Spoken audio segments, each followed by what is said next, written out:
Why should your right to freedom of speech trump a trans person's right not to be offended? Because in order to be able to think, you have to risk being offensive. I mean, look at the conversation we're having right now. You know, like you're certainly willing to risk offending me in the pursuit of truth. Why should you have the right to do that? It's been rather uncomfortable. Well, there were lots of things going on, which is why people are watching it. But then the cameras went on and she just was a completely different person instantly. Yeah. And I thought, okay, which of these two people is the real person, Yeah. right? She laid out a set of ideological presuppositions, two sets actually, her set and my set.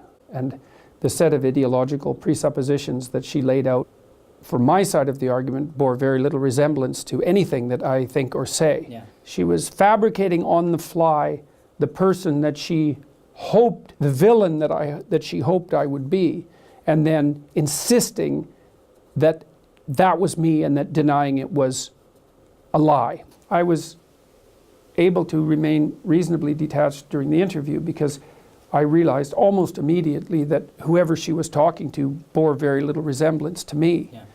I was watching her after the first minute like a clinician instead of like an interviewer.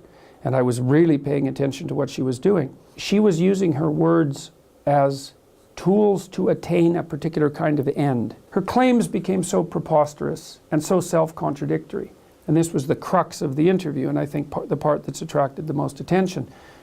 She had asked me at one point in a provocatively self-righteous manner, Why should your right to freedom of speech trump a trans person's right not to be offended? I called her out on that. I said, Because in order to be able to think, you have to risk being offensive. I mean, look at the conversation we're having right now. You know, like you're certainly willing to risk offending me in the pursuit of truth. Why should you have the right to do that? It's been rather uncomfortable.